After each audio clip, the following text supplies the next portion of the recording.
Welcome back to KCTV English News. I'm Angel Kim. A middle school teacher in Jeju City has been confirmed positive for COVID-19, and the diagnosis has caused a state of emergency at the Jeju Provincial Office of Education. The office is strengthening preventive measures across all educational institutions, and faculty members are now prohibited from work-related travel outside of the province. The POE has also mandated schools to adhere to the guidelines for the prevention of diseases for faculty service management. The new regulations primarily stress that faculty members are prohibited from work-related travel to other provinces, and in unavoidable cases, a report to the principal is required. In response to the resurgence of COVID-19 cases in the nation, Jeju National University has decided to conduct non-face-to-face classes for the first 3 weeks of school in the second semester. JNU has said it will operate entire lectures as non-face-to-face classes for 3 weeks from the 1st to the 19th of next month. However, for subjects that require face-to-face classes, such as laboratory sessions, the classes will be required to comply with prevention standards and be conducted after consultation with the students. Jeju National University had previously announced and recommended non-face-to-face lectures for classes with more than 50 students and face-to-face lectures for less than 50 students for the first 2 weeks of the second semester. It has been 7 years since the resident participatory budgeting was introduced, but it seems to have failed to reflect the voices of the island's residents. Issues on committee formation and budget coverage have yet to be solved. Mike Laidman reports.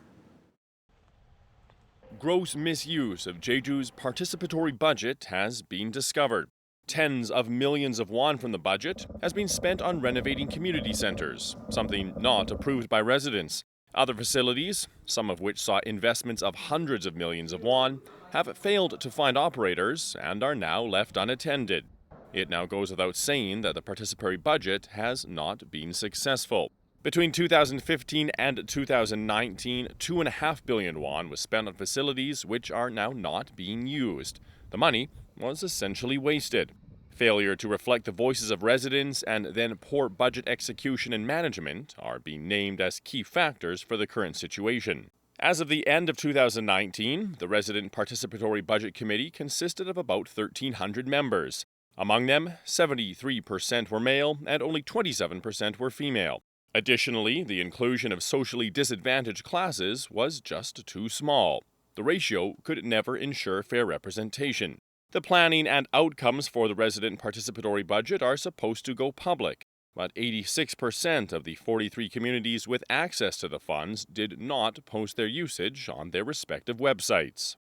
The Local Finance Act was revised to enable residents to participate in budgeting, execution, and management.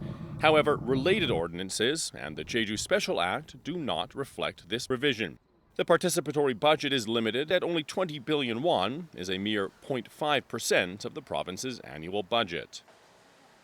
The Provincial Audit Committee has requested that the resident participatory budgeting system be improved in 16 areas, including the composition of the Resident Participatory Budget Committee and project management.